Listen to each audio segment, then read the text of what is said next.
di era sekarang memang seperti saya jelaskan tadi bahwa kita punya tantangan bermedia itu luar biasa sebenarnya dengan hadirnya media sosial.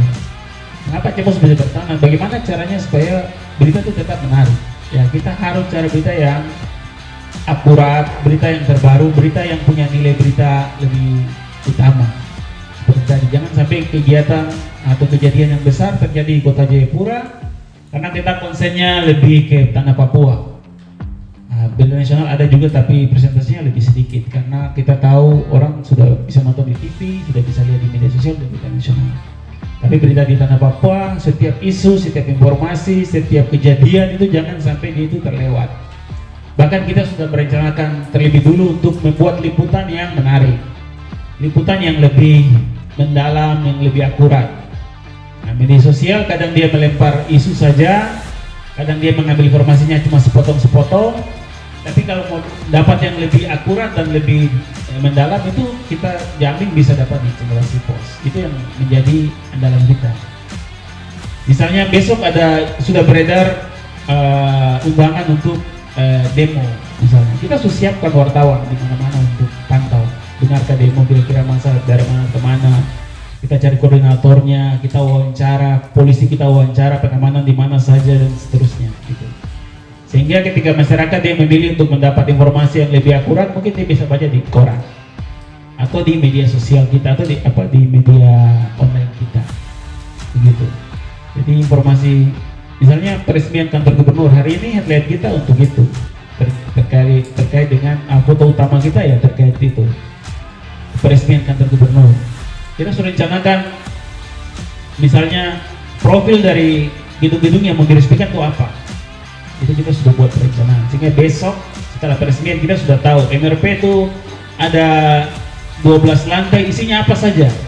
Kantor besar yang depan Mall Jayapura itu kantor MRP ya, mungkin ada yang tahu, ada yang belum tahu, tapi banyak juga yang kaget tuh MRP begitu saja. Ya kayak begitu ya, tapi mungkin orang banyak tidak tahu nanti itu isinya apa saja. Itu kita buat dalam perencanaan liputan. Kantor gubernur itu ada 9 lantai, itu isinya lantai 1 apa, 2 apa, 3 apa, itu biro umum atau biro apa, kita buat semua dalam perencanaan liputan. Kita minta cari data ke biro informasi, ambil data semua, itu yang akan kita tampilkan. Dan itu belum tentu ada di media sosial. Sehingga membuat pembaca ketika dia mengikuti informasi itu di Cendrawasih Pos, dia menjadi tertarik, sehingga dia setiap hari dia akan baca di koran atau dia baca di media lainnya Cepos. Nah, kita harus di planning. Memang kalau hanya bikin media biasa tanpa planning perencanaan kadang-kadang meleset, kadang-kadang tidak terencana, orang tidak dapat apa yang mereka cari gitu, publik inginkan. Jadi kita harus membaca keinginan publik bahwa dan apa yang menjadi informatif bagi masyarakat. Masyarakat tidak hanya tahu bahwa oh ya hari ini ada peresmian kantor gubernur, MRP dan kantor KPU ada di Koya sana, di Hall. Ada juga peresmian satu kantor lagi, kantor pengadaan barang dan jasa.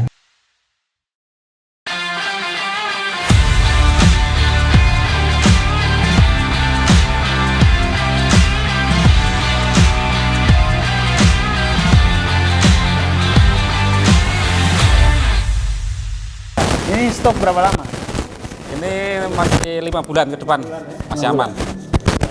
Karena kita bahan bakunya dari Surabaya, jadi ya memang harus berapa bulan ke depan. Karena dengan kapal ke sini seminggu lebih lah, harus sampai ke sini. Jadi kita cetak dari sini, setelah dikoreksi, kalau sini sudah tinggal nanti ada mesinnya, tapi di dalam sana ini di Kopi. plat ini yang dipasang di mesin. Untuk masuk di plat ini harus sini dulu. Ini ban 1 kali pakai habis.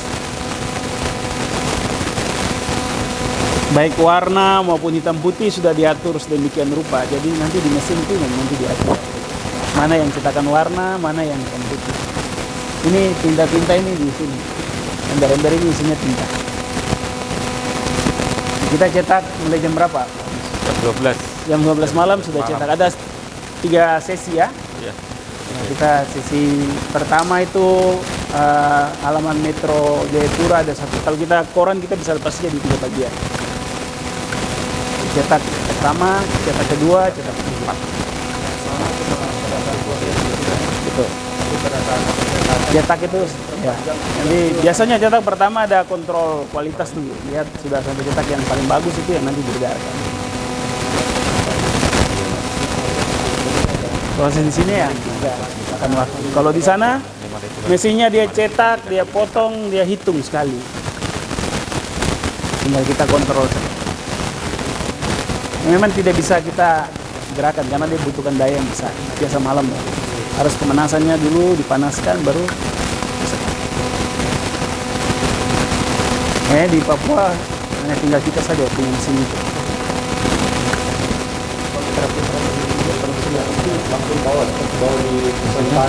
Betul. Ada agen datang sini biasa juga pagi-pagi. Jam 5 mereka datang ambil sini. Ada yang kita bawa pakai kita mobil ekspedisi 2, satu ke arah Sentani, satu ke arah Jayapura dan sekitarnya untuk dia distribusi ke tiap-tiap agen. Kita pesannya 2 kontainer. Kontainer itu isinya Betul. Kalau kita pengiriman yang langsung tiba itu Wamena hari itu, meskipun tibanya agak siang. Wamena, Merauke, Biak, Timika itu bisa langsung. Tapi kalau kita sudah bilang Yaukimo, Intan Jaya atau ke Tolikara itu tidak bisa langsung. Sampai untuk pemerintah. Gitu. Kalau jual eceran itu hanya di beberapa kota yang bisa langsung. Betul. Tapi kalau ke misalnya Tolikara itu bisa 1 hari besoknya baru tiba karena tergantung penerbangan juga. Ada yang langsung dari sini tapi ada ke Wamena dulu baru dibawa ke sana. Gitu.